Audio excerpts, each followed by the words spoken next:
Thank you, Madam Chair. I am an ardent supporter of our Constitution and the inalienable rights that are guaranteed therein, and specifically, first and foremost among those are the right to life, without which none of the others matter, quite frankly. And for that reason, I've been in this battle for a long, long time. I'm extremely pleased with the decision of the Supreme Court and applaud the justices for undoing the irreparable harm done both to women and over 60 million unborn babies over the past 50 years. But let's get to the question of personhood. I believe a lot of the battle, the issue comes down to this question here. Am I correct in assuming that our witnesses, with the exception of Ms. Hawley, would more or less say that it is your belief that babies do not have certain rights, unborn babies do not have certain rights, such as the right to life? Is that generally accepted? You believe unborn babies do have the right to life? What I believe is that viability is different for every pregnancy. No two pregnancies are the same, and so you can't just say across the board at what point any pregnancy would be viable. Okay, well, the question is, I didn't ask about viability, it's about personhood. Let me ask Ms. Hawley, at what point does a baby become a person? That is the question here. Sorry about that. I believe that life begins at conception, and scientific fact establishes that. We're no longer living in 1973. If you look at an ultrasound from that time period, you really can't see a whole lot.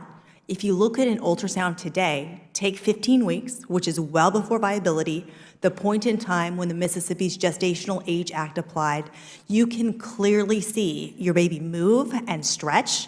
She can hiccup. She can quite likely feel pain. There's no question that that baby is both fully alive and fully human. Is there any instance of a woman giving birth to something that is not a human being, a baby, like, I don't know, a turtle, or as our First Lady suggested, a breakfast taco? I mean, is there any instance where other than a human being has been born? Well, there definitely are instances where people have stillborn. It's still a baby. I guess the point is, it's still a person, is it not? If I can finish, I actually think that Representative Shannon's point about viability goes to exactly what you were naming. When the court I'm talking about personhood, not viability. Line, it did so because the consideration was whether or not the fetus can live outside of the body. There are many people who cannot live without insulin. Does that mean we should kill those people who cannot live without insulin? Well, there's no way for them to live. Listen, this is my time. I thought you were asking us, so I was wanting to have an opportunity to explain. So it's not a question of turtles, or I'm not really sure. What it is a question of... It's a question of personhood. That's what I'm getting to. And there's not an instance that I'm aware of anyone giving birth to something other than a person. So well, if it is a person after birth, it by extension is a person before birth. I really hope people are watching today, because the question on the table is about abortion for sure, but actually the conversation you're having is about contraception, it's about in vitro fertilization, is about a whole larger set of questions. You mischaracterize. I'm having a clear discussion about abortion and the fact that it is a person.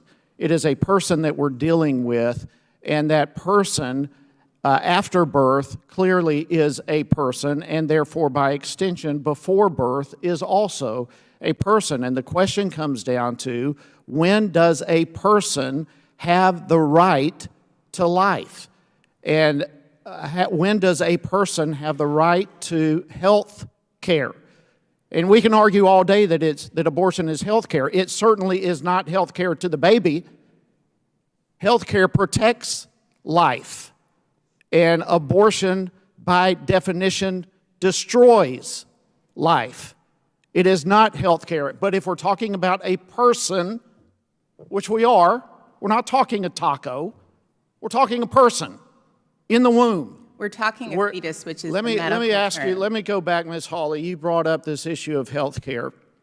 Let's talk about health care and the baby. What is the issue involving abortion and health care and the baby? So there's a The few time has things- expired. The witness may answer. So I think there's a few things on which we need to set the record straight. One, that an ectopic pregnancy, treatment for that condition never involves an abortion.